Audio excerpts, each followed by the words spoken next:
silakan. Langsung ya Mbak Nana. Silakan langsung. Terima kasih Mbak Nana atas waktunya. Selamat sore Pak Anies. Salam sehat selalu dan selamat datang kembali ke kampus biru, kampus kita bersama. Pak Anies, partai-partai politik yang mencalonkan Pak Anies ini kan memilih nama koalisi perubahan. Jadi tentunya nama ini merupakan fondasi utama dari berbagai program yang nanti akan diusung oleh Pak Anies, bagaimana beberapa tadi sudah disampaikan.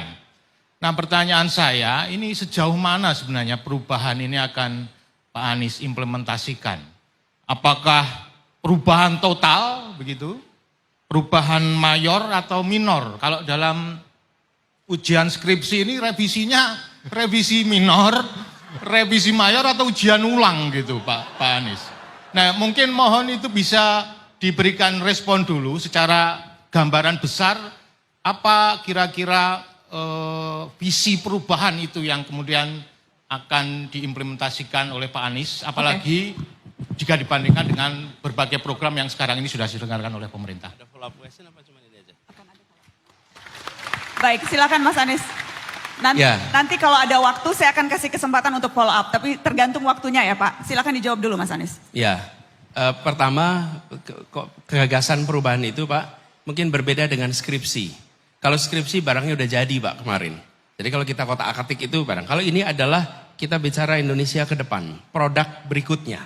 Apa yang sudah dikerjakan sampai dengan sekarang itu dimulainya bukan 2014, bukan dimulai 2019, bukan dimulai 2009. Ini dikerjakan 1945. Jadi kita ini sebagai bangsa memutuskan kami merdeka untuk meraih keadilan sosial. Itu dikatakan tahun 45. Tiap 5 tahun kita berhenti sejenak. Untuk apa? Kalibrasi. Apakah kita masih menuju kepada tujuan kita? Tiap 5 tahun kita berhenti. Dan disitulah kita 2024 akan berada. Jadi ini bukan soal melanjutkan atau tidak melanjutkan yang dikerjakan 5 tahun, 10 tahun ke depan, ke belakang.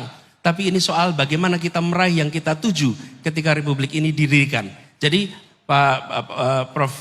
Made, yang menjadi gagasan dari kita tentang perubahan adalah memasukkan unsur keadilan di dalam kebijakan-kebijakan yang dibuat. Kebijakan rekrutmen mahasiswa baru, sudahkah mencerminkan prinsip keadilan? Sudahkah siapa saja berhak mendapatkan kesempatan yang sama? Itu pertanyaan sederhana. Kalau belum, koreksi. Pembangunan infrastruktur, sudahkah pembangunan infrastruktur memberikan manfaat yang setara bagi semua? Saya contoh konkret, banyak yang bertanya tentang jalan tol. Pertanyaan yang muncul tentang jalan tol, coba saya beri ilustrasi. Jalan tol yang sekarang dibangun, lebarnya mungkin 80 meter. Dia membebaskan tanah rakyat, tanahnya dibeli.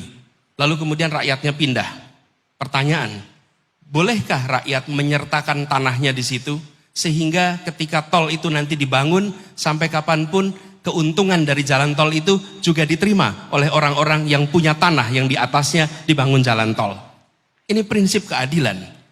Jadi bukan pada tidak dilanjutkannya, tapi dikerjakan dengan cara yang memberikan keadilan. Bila itu dikerjakan Pak, apa yang terjadi?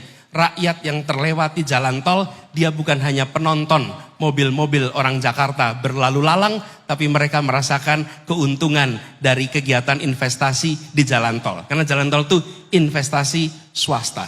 Contoh seperti ini Pak, di dalam semua aspek, sudahkah aspek kesehatan itu mencerminkan prinsip keadilan? Dalam tadi berilustrasi soal usaha mikro, kita selama ini tidak memperhatikan bagaimana pemberian kredit mencerminkan keadilan atau tidak. Saya beri contoh Pak.